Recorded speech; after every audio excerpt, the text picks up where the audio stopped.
Hello નમસ્કાર સરળ app વતી હું રામભાઈ તમારું સ્વાગત કરું. લઈએ કપાસની તમામ બાબતની માહિતી. તે પહેલા જે ખેડૂત મિત્રો નવા ચેનલને સબસ્ક્રાઇબ અવશ્ય કરે જેથી તમને રોજે રોજ નવી માહિતી નવી અપડેટ છે કંઈક ને કંઈક મળતી રહે. બીજા ખેડૂતોના ભાગ તમે શેર કરી શકો છો વોટ્સઅપ ગ્રુપ અને ફેસબુક પેજ દ્વારા, અને ભાગને લાઈક અવશ્ય કરો જેથી અમને પ્રોત્સાહન મળતું રહે તમારા તરફથી.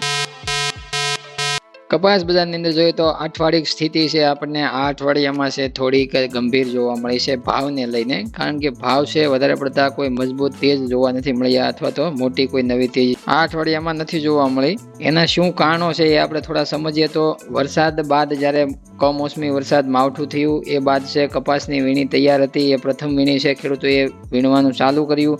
એ બાદ માર્કેટમાં જે ભેજવાળો અને જે કોડી વાળો કહેતા કે જે પણ વરસાદી કપાસ સારી ખરાબ બંને કન્ડિશનમાં મિક્સ ક્વોલિટી સાથે છે બજારમાં માર્કેટિંગ યાર્ડોમાં અને જીનિંગ મિલોમાં આવવા લાગ્યો. હવે જીનિંગ મિલો અને માર્કેટિંગ યાર્ડોમાં વેપારીઓની ખરીદી, પ્રાઇવેટ મિલોની ખરીદી હોય તો ખાસ કરીને જ્યારે બજારની અંદર છે સસ્તા ભાવમાં જ્યારે મળી રહેલો માલ છે તો વેપારીઓ અવશ્ય ખરીદવા માટે આવવાના હોય છે. અને જ્યારે સસ્તા ભાવે જ્યારે કપાસ મળે છે, કારણ કે વરસાદી કપાસના જોઈએ તો 800 રૂપિયાથી લઈને 1100 રૂપિયાની વચ્ચે પ્રતિમણ 20 કિલો એ ઘણો બધો કપાસ વેચાઈ રહ્યો છે. તો એ પ્રમાણે જેમ જેમ દિવસો ગયા માવઠા બાદ એમ કપાસની ક્વોલિટી સૂકા તરફ એટલે કે સુકાતી ગઈ. જ્યારે ભેજનું પ્રમાણ ઘટતું ગયું અને કપાસિયાનું મીંજમાં જે પણ તેલની ટકાવારી હતી એમાં પણ ઘટાડો વરસાદ બાદ થયો. એટલે કપાસ છે એ સાવ હળવો આપણે કહી શકીએ. જે પહેલાના વજન કરતાં જ્યારે સૂકો કપાસ વરસાદ પહેલાનો જે કપાસ વીણતા હોય એ પછીનો જે આ કપાસ છે એ એનાથી પણ સૂકો છે વધારે પડતો થતો હોય છે, કારણ કે કપાસિયાનો વજન જતો હોય છે એમાંથી. પણ એ ભેજવાળીથી લઈને સૂકી ક્વોલિટી થઈ છતાં પણ છે એ ક્વોલિટીના ભાવ છે એવા વધ્યા નહીં. જેવો ભેજ છે એમાંથી ભેજનો જેવો ઘટાડો થયો વરસાદ બાદ એવો ભાવ છે એમાં એવો આ અઠવાડિયામાં જમ્પ છે એ કપાસ જે ખરાબ ક્વોલિટી છે અથવા તો વરસાદી જે ક્વોલિટી છે એમાં એવો વધારો ન આવ્યો. કારણ કે એમાં પણ 1200 થી 1250 1300 રૂપિયા સુધી બજાર જવું જોઈએ ભેજ જેમ ગાયબ થાય એમ. પણ ભેજ જેવો ઘટ્યો એમ ભાવની અંદર કોઈ વધારે મોટો જમ્પ જોવા ન મળ્યો. ભાવ પણ સ્થિર અને નોર્મલ દબાણ તરફ જોવા મળ્યો. એનું કારણ શું હતું મિત્રો?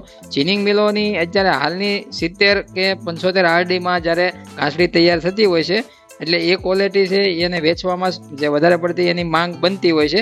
જ્યારે આ જે વરસાદી કપાસ છે એ લગભગ અલગ અલગ વિસ્તારો વાઇઝ છે 62 થી 65 આરડી છે બેસે છે ઉતારામાં. એટલે ખાસ કરીને અમુક વિસ્તારોમાંથી છે નબળા આરડીમાં જે ઘટાડો થતો હોય છે એના લીધે છે ઘાસડી છે વધારે પડતી માંગ છે એની ન બનતી હોય ઉપર, તો જીનિંગ મિલો છે એ લેવા માટે અથવા તો એ ખરીદવા માટે ઊંચા ભાવ પણ આપવાનું બંધ રાખે. અને અમુક જીનિંગ મિલો છે એની શરૂઆતમાં ખરીદી કર્યા બાદ અત્યારે એ ખરીદી પણ નથી કરતું અને સારી ક્વોલિટી તરફ છે ખરીદી કરતું હોય છે. કારણ કે જીનિંગ મિલોને માયક લેન્થ અને ભેજ તારની લંબાઈ આ બધા રૂની ક્વોલિટીમાં જ્યારે માગણી એટલે કે ઉપરથી જે ડિમાન્ડ હોય છે એવી જ ઘાસડી એને તૈયાર કરવામાં અને વધારે રસ એવો જ હોય છે કે જે વધારે પડતું વેચાણ થતું હોય છે. જે વસ્તુ એ પ્રમાણના માપદંડમાં છે બનાવવામાં આવે તો સારું પડતું હોય છે. જ્યારે જે વસ્તુની ડિમાન્ડ ન હોય એવી વસ્તુ તૈયાર કરે તો વેપારીઓને પણ છે અમુક વાર ઘાસડીની પણ પડતર ન બેસી શકે. એના લીધે શરૂઆતમાં અમુક જીનિંગ મિલો છે ખરીદતી, એ અમુક જીનિંગ મિલો છે એમાં પણ છે નબળી ક્વોલિટી ખરીદતી બંધ થઈ અને સારી ક્વોલિટી તરફ વળી અને અમુક જીનિંગ મિલોને પડતર બેસે છે એ હજી ખરીદી ચાલુ રાખે છે. પણ એવી રીતના જે ભાવની અંદર એક જમ્પ આવવો જોઈએ, જે નબળી ક્વોલિટીમાં પણ સુધારો જે આવવો જોઈએ, એ 50% કાર્યરત જે જીનિંગ મિલો હોય એમાં પણ 25% છે એ વરસાદી કપાસ લેવા માટે અથવા નબળો ક્વોલિટીનો કપાસ લેવા માટે બંધ થઈ જાય અને સારી ક્વોલિટી લેવા માટે તૈયાર થાય. તો 25% જીનિંગ મિલો છે એ નબળી ક્વોલિટીમાં કાર્યરત રહે તો વધારે પડતો મોટો સુધારો છે આપણને જોવા ન મળે. એ પણ એક એનું કારણ છે. બીજું જોઈએ તો સારી ક્વોલિટીમાં અને નબળી ક્વોલિટીમાં બંનેમાં છે સુધારો છે આ અઠવાડિયામાં નથી જોવા મળ્યો. તો એનું પણ એક કારણ સમજીએ. કોટન એસોસિએશન ઓફ ઇન્ડિયા દ્વારા છે ઉત્પાદન અંદાજ છે એમાં 305 લાખ ઘાસડી છે રાખવામાં આવ્યો છે. અને જોઈએ તો ઉત્પાદન અંદાજ 305 લાખ એમાં તો વધારો જરૂર દેખાય છે. આગલી સિઝનમાં 310-12 લાખ ઘાસડી તૈયાર થઈ હતી એની જગ્યાએ આ સિઝનમાં ઉત્પાદન 305 લાખ ઘાસડી. વાવેતર વિસ્તાર ઘટેલા સામે પણ છે અંદાજ મૂકવામાં આવ્યો છે. એ તો એક નેગેટિવ છે અંદાજ.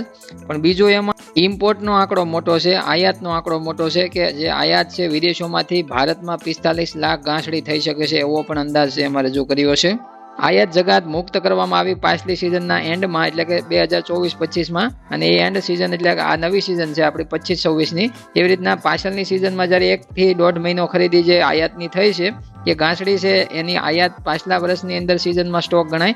એટલે 60 લાખ ઘાસડી છે જે ઓપનિંગ સ્ટોક છે આપણો એના લીધે છે વધીને જોવા મળ્યો છે, જે આ સિઝનમાં ફળીને આવે છે. એટલે કે 60 લાખ ગાંસડી છે આ સિઝનમાં ખુલતો તમારા ઘરે જે જૂનો કપાસ કેમ પડ્યો હોય અને આ નવી સિઝનમાં તમે વીણવાનું ચાલુ કરો અને તમારી પહેલી વીણી અને જૂની વીણી છે આગલા વર્ષની એ બંને ભેગી થાય એવી રીતના 60 લાખ ગાંસડી છે તમારી જૂની જે વીણી કરેલી હતી એ આપણા દેશમાં પડી છે અને 305 લાખ ગાંસડી તમે નવી વીણી કરવાના છો એ અંદાજ છે.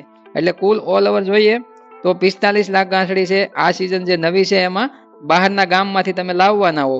એવી રીતના એ તમામનો ટોટલ કરીએ આપણે 60 લાખ ગાંસડી જૂનું, 305 નવું અને 45 ની આયાત કરો એટલે 410 લાખ કુલ ટોટલ ગાંસડી છે, ટોટલ સપ્લાય છે જોવા મળે. એટલે કે 410 લાખ ગાંસડી છે પાછલી સિઝન કરતા છે એમાં આપણે 10 લાખ ગાંસડીનો છે વધારો ગમે એમ કરીને કરીએ તો વધારો 10 લાખ ગાંસડીનો આયાત ને બધું મેળવીએ તો 10 લાખ ગાંસડી છે વધીને જોવા મળે છે. પણ અત્યારે ડિમાન્ડમાં શું થયું છે, ડિમાન્ડમાં છે ઘટાડો જોવા મળે છે કારણ કે ટોટલ ડોમેસ્ટિક ડિમાન્ડ છે આગલા વર્ષમાં 314 લાખ ગાંસડી હતી અને આ વર્ષમાં ઘટાડીને 300 લાખ ગાંસડી કરી નાખી. એટલે ડિમાન્ડની અંદર ઘટાડો મૂકવામાં આવ્યો. જ્યારે નાની અને એમએસએમઈ બિલોની માંગ છે એમાં પણ આપણે જોઈએ તો એમાં પણ ઘટાડો છે 10 લાખ ગાંસડીનો. એટલે કે 89 લાખ આગળ ગાંસડી આગલા વર્ષમાં છે વપરાણી હતી, આ વર્ષમાં 80 લાખ ગાંસડીનો ટાર્ગેટ મૂકવામાં આવે છે કે 80 લાખ ગાંસડી જ વપરાશે. જ્યારે જનસંખ્યા છે ભારત દેશની છે વધતી જાય છે દિવસે ને દિવસે, અને જ્યારે દિવસે ને દિવસે એટલે કે એક વર્ષની અંદર જનસંખ્યામાં ઘણો બધો વધારો થતો હોય તો વપરાશમાં છે કોટન કાપડમાં ઘટાડો થઈ શકે છે એવું હાલ તમે સમજી શકો. કોમેન્ટમાં તમે જવાબ આપી શકો કે જનસંખ્યા વધે તો શું કોટનનો વપરાશ ઘટે કે શું, તમે કોમેન્ટમાં જવાબ આપી શકો છો. હવે 410 લાખ ગાંસડી ટોટલ સપ્લાયમાંથી આપણે જોઈએ તો 300 લાખ ગાંસડી છે ડિમાન્ડ અને જે વપરાશ છે એની કાઢી નાખીએ તો ભારતની અવેલેબલ સરપ્લસ જોઈએ તો વધતી ગાંસડી છે 110 લાખ ગાંસડી જોવા મળે. આ વર્ષે નવી સિઝનમાં છે 17 લાખ ગાંસડી એક્સપોર્ટ થઈ શકે, નિકાસ થઈ શકે એવી ધારણાઓ મૂકવામાં આવી છે. તો એ આપણે માઇનસ કરવાનું રહે એમાંથી 110 લાખ ગાંસડીમાંથી. તો ક્લોઝિંગ સ્ટોક 93 લાખ ગાંસડીનો છે દેશની અંદર વધ્યો રહે છે. આગલી સિઝનમાં જોઈએ તો 2024-25માં છે 60 લાખ ગાંસડી વધ્યો હતો જે આપણે આગળ સમજ્યા ઓપનિંગ સ્ટોકમાં આવ્યો હતો. એવી રીતના 93 લાખ ગાંસડી છે આ સિઝનમાં વધારો રહી શકે એવી હાલ છે. બેલેન્સ શીટ રજૂ કરવામાં આવી 2024-25 બાદ છે 25-26 માટે. એટલે આની અંદર આગળ જતા છે જે ઉત્પાદનમાં ઘટાડો આવશે, જ્યારે શું કહેવાય કે નુકસાન પાકમાં ખરેખર કેટલું થયું છે, ઈયળનો કેટલો ઉપદ્રવ અને એનાથી કેટલું ઉત્પાદન ઘટશે ગુલાબીની.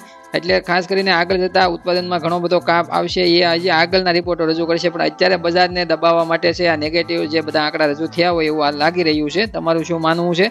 અને નવેમ્બરમાં સીસીઆઈની ખરીદી ચાલુ ટેકાના ભાવે એમએસપી રેટ ઉપર ખરીદી અલગ અલગ સેન્ટરોમાં થવી જોઈએ હતી, એના બદલે છે ડિસેમ્બર મહિનામાં આગળ આપણે ભાગોમાં કહ્યું છે એવી રીતના ડિસેમ્બર મહિનો આવી જશે ત્યાં સુધી માર્કેટની અંદર ખાલી અફવાઓ જોવા મળી છે સીસીઆઈના નામની. બાકી ગુજરાતની અંદર કોઈ ખરીદી જોવા નથી મળી અને કોઈ એટલી બધી નવેમ્બર મહિનામાં જો ખરીદી કરવામાં આવી હોત તો ભાવ ઉપર જરૂર છે એનો સપોર્ટ મળત. પણ અત્યારે હાલ છે ખાલી વાતો કરવાની હોય છે, ખરાબ ક્વોલિટી લેવાની નથી હોતી. માત્ર ટેકો સરકાર આપી રહી છે એવું કહી શકાય, પણ સરકાર છે સારા અને સુપર ક્વોલિટી માલનો ટેકો છે ખેડૂતો પાસેથી લઈ રહી છે, આપી રહી બિલકુલ કાંઈ નથી. કારણ કે જ્યારે ટેકાના ભાવે ખરીદી કરવાની હોય તો ખરાબ માલ પહેલો લેવો જોઈએ સરકાર છે, ખેડૂતોના દુઃખમાં ભાગ લેવી જોઈએ.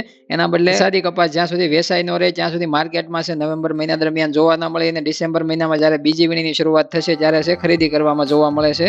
મગફળીમાં પણ 70 ઉપરના ઉતારા છે એમાં છે ખરીદી થઈ રહી છે, બાકીના 70 થી નીચેના ઉતારાની ખરીદી નથી થતી. બીજા નંબરમાં વરસાદમાં કાંઈ પણ નુકસાન ડેમેજ થયેલી મગફળી છે એની પણ ખરીદી નથી થતી. ખાલી એમએસપી રેટ ઉપર 125 મણ મગફળી ખરીદાય છે, પણ એ સુપર ક્વોલિટી સારી ક્વોલિટી અને માર્કેટમાં પણ તમને એના ઊંચા ભાવ મળે એવી. તો કપાસની અંદર મિત્રો ભાવ છે 800 રૂપિયાથી લઈને 1500, 20, 25, 30 રૂપિયા સુધી છે ઊંચામાં. ક્વોલિટી વાઇઝ છે આ અઠવાડિયા દરમિયાન છે જોવા મળ્યા છે, જેમાં 20, 25, 30 રૂપિયાનો ઘટાડો અને 20, 25, 30 રૂપિયા ક્વોલિટી પ્રમાણે સુધારો છે જોવા મળતો હોય છે. અઠવાડિયા દરમિયાન છે બજારમાં મોટો કોઈ સુધારાની ચાલ અથવા તો તેજીનો જમ્પ જોવા નથી મળ્યો. એના કારણો આપણે આગળ અઠવાડિયાની સમીક્ષા કરવા માટે આ ભાગ રજૂ કર્યો અને આગળ તમને એના કારણો પણ આપ્યા છે કે રિપોર્ટનું બહાર પડવું, બીજા નંબરમાં ક્વોલિટી ડેમેજના લીધે જીનિંગ મિલોનું 25% ખરીદીમાં સારી ક્વોલિટીમાં વળવું અને સીસીઆઈને નવેમ્બર મહિના દરમિયાન તાળા લાગવા અને સિઝનની શરૂઆત છે એટલે વેચવાલીનું પ્રમાણ પણ થોડું સારું એવું જોવા મળવાનું છે, એટલે એનો ફાયદો વેપારીઓ ઉઠાવવાના છે. એટલા માટે આ બધા કારણોથી છે બજાર ઉપર છે દબાણ જોવા મળી રહ્યું છે, પણ એની કોઈ ચિંતા નથી કરવાની. હવે મળીશું નવા ભાગમાં, ત્યાં સુધી તમામ ખેડૂત મિત્રોને કાંઈ પણ સવાલ હોય તો કોમેન્ટ કરવા વિનંતી. જય જવાન, જય કિસાન, જય ભારત, જય ઠાકર.